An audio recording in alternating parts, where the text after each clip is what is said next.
Hey guys, so it looks like we finally have more information about classic Maplestory, especially around the QOL and balance of things that got released to us in a recent video that basically covered what players did in the recent player test. A while back, they had a sign up for people to go to the Nexon headquarters in LA and test out the classic Maplestory, or at least what they had of it. And from this test, they made this video. So this video is only about a minute 27 long, but there are quite a few things that we learned from this. Now, keep in mind, a lot of these things could change when the actual game comes out, but I think it gives us at least an idea about the direction they want to take this game going forward. So one of the first things that we learned is that the classes in Classic Maplestory are going to be as expected the four classes that we start off with, the four adventurers: Warrior, Rogue, Archer, and Magician. That, is obviously not going to have Pirate, or I guess it's called Swordsman, whatever you want to call it.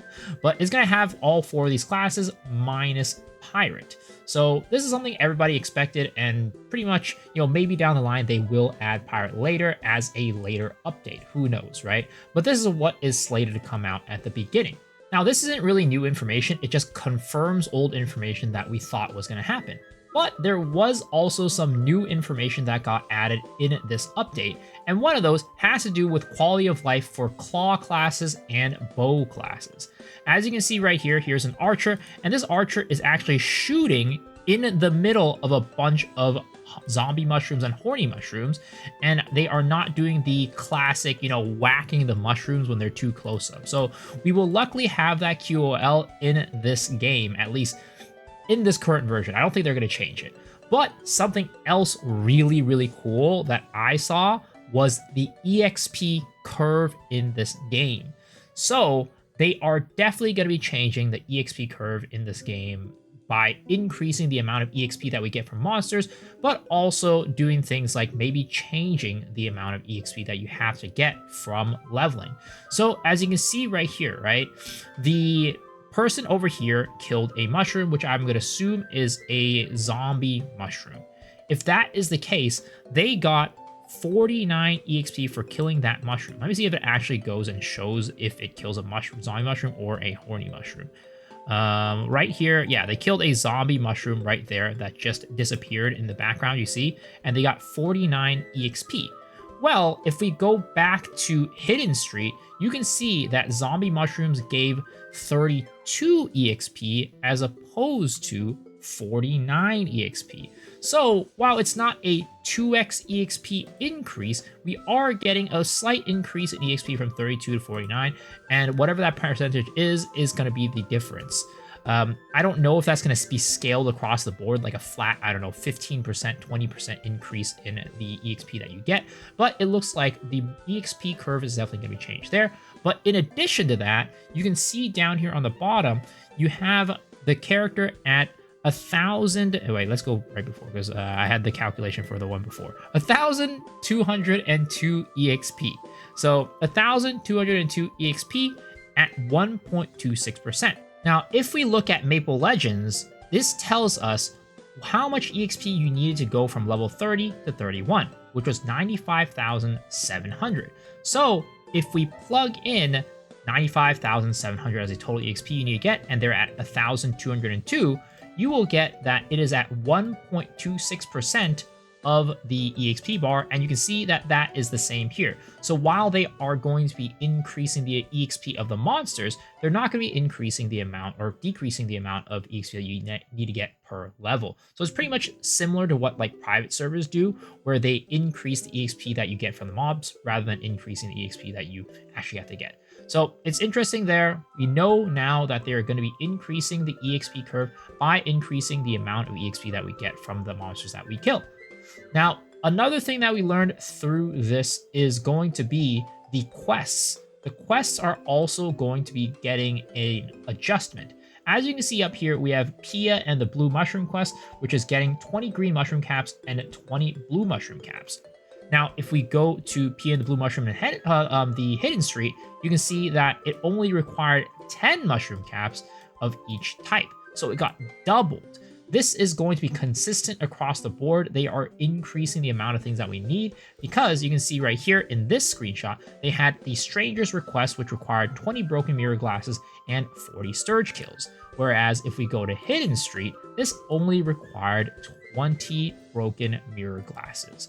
So it looks like across the board, they are increasing the requirements for these quests. But hopefully what that also means is they're going to be increasing the EXP rewards for these quests as well. So just across the board, yes, you're going to have to kill more stuff, but hopefully it means that quests are going to be a lot more reliable as a source to get EXP because the requirements for these quests are going to be higher. Now, the last thing that, actually there's two more things, right?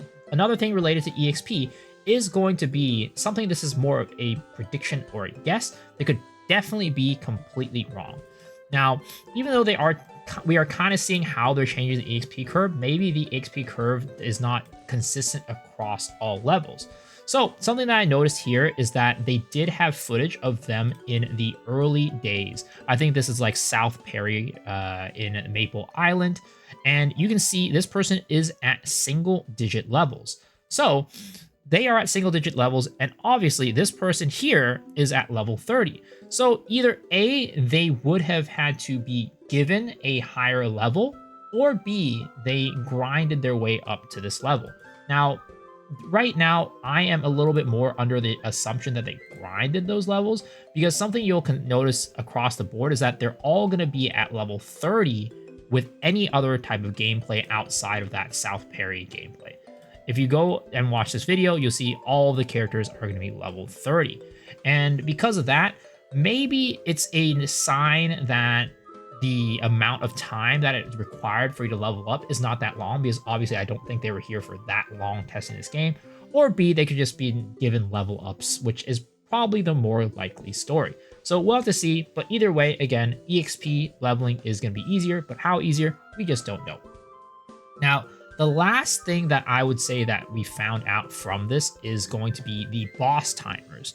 So right here, it says right here, I think Jamie said it's like a 3 minutes respawn time, and they are here at the Junior Balrog. So if we assume what they're saying is correct here, as in this is going to be the way that it's going to be when the game releases, we can potentially see the bosses having a shorter cooldown period for them to spawn. I think like Mushmon back then, they took like an hour to spawn or something like that.